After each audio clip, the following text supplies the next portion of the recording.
Hello, everyone. Travis Gelati, the Director of Technical Content Solutions with the Hexagon Content Program here. During the course of this presentation, I will take you quickly through some of the program's background, for those of you who may be unfamiliar, as well as speak to some use cases from our current users and partners at the state level. These use cases will focus on our imagery, as well as our extensive archive of elevation data. 2021 will mark our 8th acquisition season, and we are busier than ever in the Hexagon Content Program. Some recent highlights that you may have missed during our time away due to COVID are a full migration of our data to the AWS platform, which allows for faster and more reliable streaming data connections. In addition, we have split our streaming data access endpoints for our visualization and base mapping customers away from our artificial intelligence and machine learning users that tend to request data at much larger data volumes. This means less interruptions and faster access for all of our users across the platform. We also began our Metro HD program, which leverages our hybrid City Mapper 2 sensor. This program will focus on bringing concurrently collected high-resolution nadir and oblique imagery plus LiDAR to select cities in the U.S. Finally, in 2020, we began our third refresh campaign of our complete U.S. data coverage. This included complete delivery of the state of Texas at an impressive 6-inch GSD. If you're unfamiliar, the Hexagon Content Program provides 100% complete coverage of the U.S. with wide area coverage, just over 3 million square miles of 30 centimeter resolution data, and urban coverages at 15 centimeter GSD covering almost 200,000 square miles. We plan to add another 1 million square miles to these totals in 2021 through refresh of 16 states, 4 of which, Washington, Utah, North Dakota, and Delaware, will join Texas as being 6-inch statewide coverages. How do we do it, you may ask? Hexagon's tremendous amount of aerial assets, coupled with our network of acquisition partners, provides data collection volumes that are second to none, while our various distributed data centers in North America, Europe, and Asia minimize product delivery turnaround times. Finally, 32 authorized resellers mean our data can be further customized to your needs. Our mature workflows produce the highest level of photogrammetric and radiometric quality, while our efficiently planned acquisitions over the course of a single season mean highly consistent data that is ideal for base mapping and visualizations, and even the most advanced machine learning and AI applications. It is important to note that we as Leica Hexagon control the entire workflow from building and integrating the sensors in our aircraft, planning data collection missions based on the most stringent acquisition specifications, and finally processing the data with software designed to maximize the richness of the data sets. Our off-the-shelf products include 4-band multispectral data at 1 foot statewide and 6-inch urban GSD. We're hopeful that during our next refresh cycle, most of the 1 foot statewide coverages will transition to 6-inch coverages to match that of the state of Texas.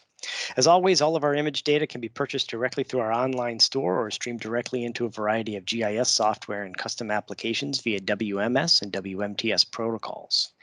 Finally, I'd like to point out that this is a licensed data product. What does that mean for you exactly? Well, it means we take away the headaches associated with managing an airborne acquisition RFP, as these are no longer required, acquiring, processing, and QCing the data, as well as managing the data storage and delivery, all of which come with a variety of hard and soft costs to your organization, which include IT personnel and infrastructure and the know-how to optimize usage. Our easy-to-access data allows you to focus on your user base and their applications, which is the most important piece of the puzzle. While not a fully custom data acquisition, we often find that our customers get just as good, if not better, data accuracies and resolutions than they were previously using. In addition to our imagery products, we also offer imagery-derived elevation data, or digital surface models, which have been growing in popularity by leaps and bounds recently. We offer DSMs at up to 1 foot and 6-inch resolutions that can be delivered in point cloud and raster formats, as well as a 5-meter hybrid and automatically filtered DEM data set. Our DSM data is something we will touch upon in greater detail in later portions of this presentation. With all of that being said, let's jump into some of our state programs and use cases. The Texas Natural Resource Information Systems, or TNRIS for short, is a division of the state of Texas's Water Development Board. The TNRIS organization, led by Gayla Mullins, serves as the geospatial data coordinator for the state, as well as providing management for the state's strategic mapping program. The statewide orthoimagery program sources funds through a cost share initiative that includes 35 agencies across the state. Tinner selected Hexagon as their imagery provider due to our close association with the USDA's NAEP program, its best-in-class resolution and coverage, as well as its streaming service via WMS and WMTS. The access to imagery via streaming eases data management and is an important consideration as no storage on their premises or in their cloud is required. It is also important to mention that Tinnerus partners with AppGeo for data management and distribution to its extensive user base. Through this shared relationship, the data is made available to all government agencies, the biggest of which is Texas DOT, and on-contract private subcontractors. This program maintains access to all vintages dating back to 2015, which is not only an extremely valuable resource to have, but all of the data could potentially create data management and storage issues, including costs if Tinnerus were to manage all of this alone. Our most recent acquisitions and delivery include statewide 6-inch leaf-on data collected completely within the 2020 flying season and 13 urban centers collected during the leaf-off season as part of a Content Plus buy-up. As part of the Tinnerus program, the East Texas Council of Governments, which is a 14-county region, leverages the Texas Imagery Service every day to verify ground locations and context to improve address points for emergency vehicle entry points. In addition, the utility mapping customers layer their utility data on top of the imagery to assure correct locations of water meters and other infrastructure. The imagery structure is also used by the East Texas COG for zoning applications and due to its high level of accuracy, extracting measurements for building site selection. The General Land Office is another organization that relies upon the Texas Imagery Service for their day-to-day operations, which includes internal GIS applications and support to their surveying group, their land and lease group, as well as for offshore structures and storm applications. The resolution of the data provides context and the ability to assess a site ahead of time for planning and estimation purposes, equipment selection, and hazard analysis. The GLO further acknowledges that having good and up-to-date imagery before an event like a major hurricane is a tremendous asset to accurately surveying the damage and planning cleanup operations. The Texas Parks and Wildlife Department also uses the imagery service as a base map in their land management system custom developed application. In the application, users can draw a polygon area on top of the imagery to obtain an estimate for the number and type of deer found there. Moving north from Texas, the state of South Dakota is currently using Hexagon imagery to study wetlands and plant life. This is part of a 3-year agreement to provide data via our streaming services, as well as the shipment of hard pixel data. The direct access to the hard pixel data provides a fundamental building block for advanced processing and analysis, while the inclusion of a near-infrared band in the data aids the precise delineation of wetlands, as well as an in-depth analysis of plants and plant health. Moving out west, our last imagery-related use case involves the state of California and Caltrans, the state-level transportation agency. Due to the high resolution and corresponding accuracies of the imagery, Caltrans is able to leverage the data for a variety of engineering analysis, asset monitoring, and long-range planning activities. At this time, I'd like to shift away from our imagery-related use cases to focus on a couple of state-level agencies that are leveraging our elevation data for a variety of applications. But first, I'd like to provide some background on the use trends and the data for those that may be unfamiliar, as well as outline some of the advantages and differences photogrammetrically derived elevations have from their LiDAR counterpart. This will serve as an informal knowledge transfer so that you can assess if the data is right for your specific needs and applications. In the recent past, we've noticed that elevation is becoming increasingly more relevant. This is due in large part to large volume datasets becoming more manageable through advances in computing technology, analysis software having grown increasingly more complex to integrate true 3D objects and not the traditional 2.5D data that carries elevation as an attribute only, and finally, improved algorithms in most GIS software packages that are able to efficiently take advantage of all 3 dimensions in their analysis and/or visualization routines. From a use case perspective, further expansion is also due to a bunch of new uses that expand beyond traditional topographic analyses, which include forestry and vegetation management, insurance applications, and line of sight analysis / planning, particularly in the 5G engineering space, just to name a few. As always, prior to using the data, it's important to have a complete and well thought out knowledge of project goals, surrounding conditions, and context of the application, which could include if the data will be used for feature extraction or topographic base mapping, what the vegetation type and density may be, and or if the location is urban or rural, and finally, any budget allocation or constraints that you may have. These are just some of the deciding factors to determine if photogrammetrically derived elevations may be right for you.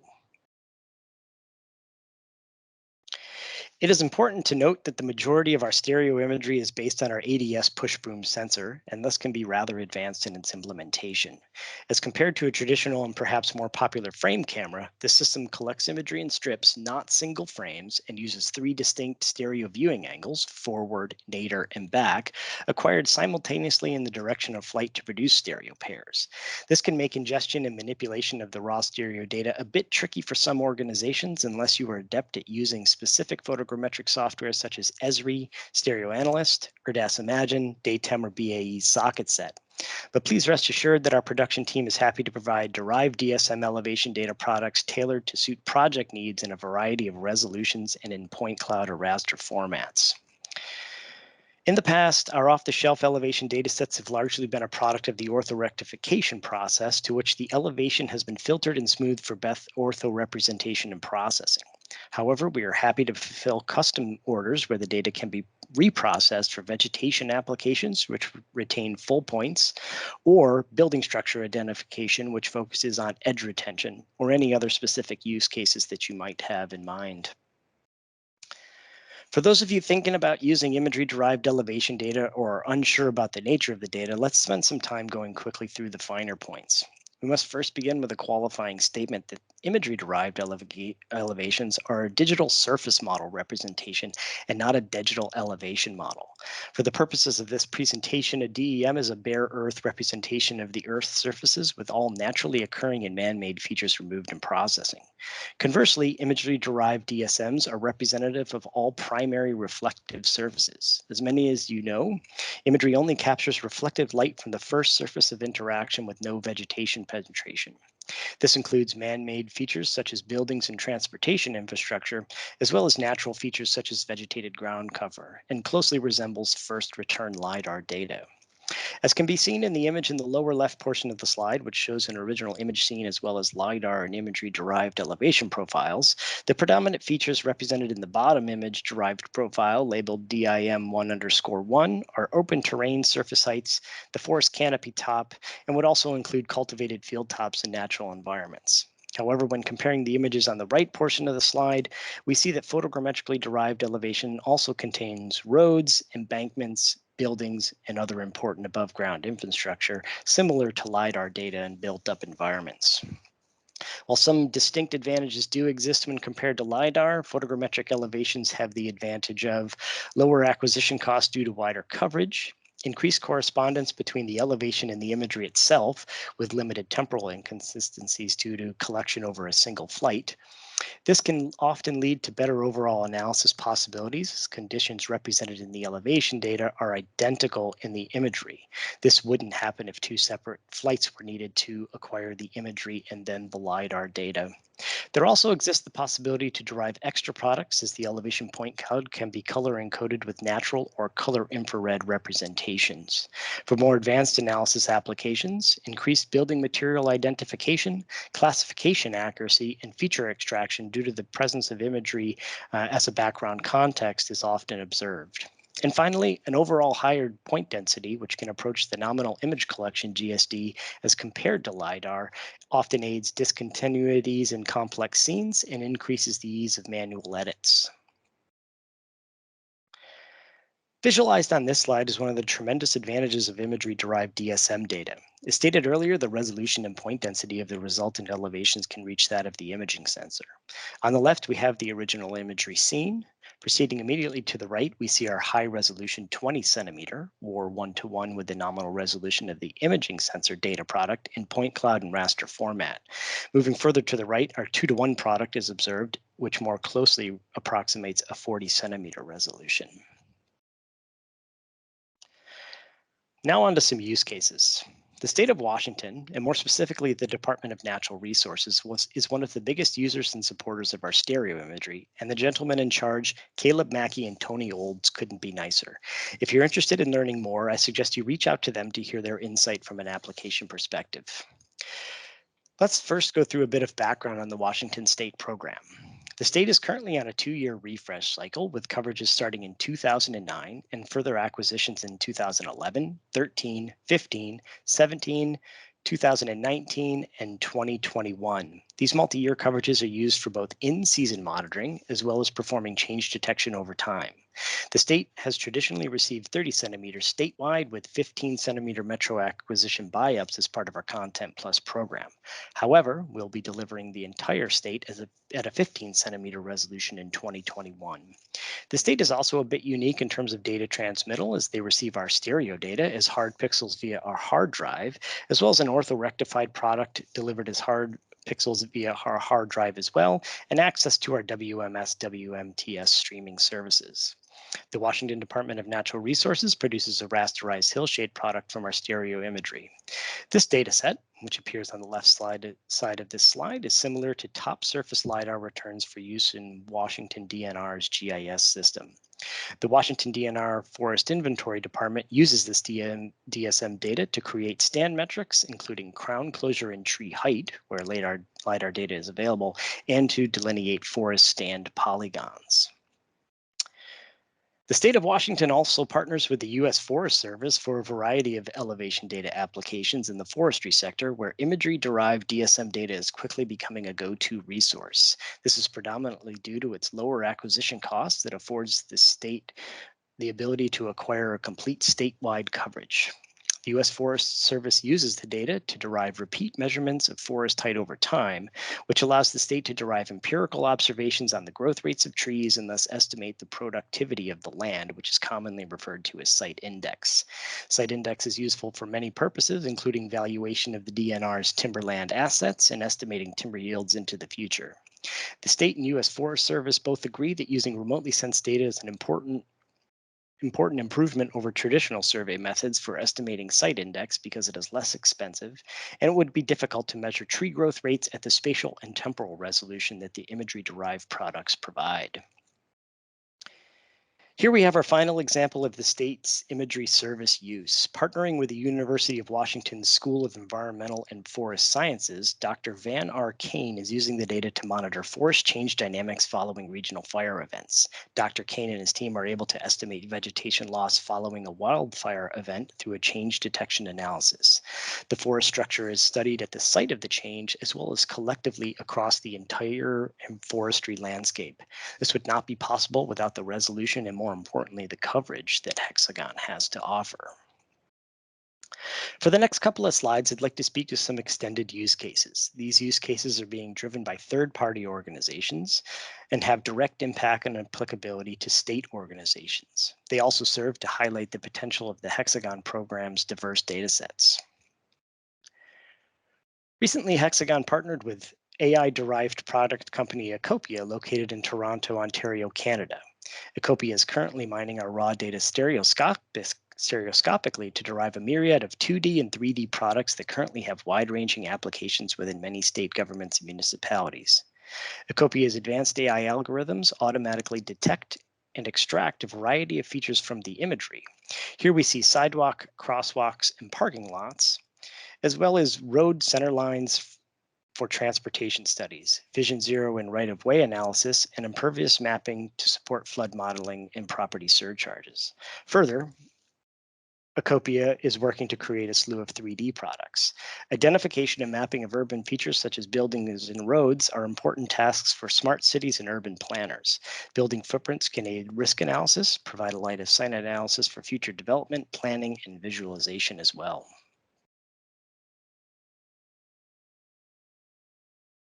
Recently, Hexagon and Esri partnered to better understand the possibilities that could be created from our data by one of the premier geospatial data and software providers.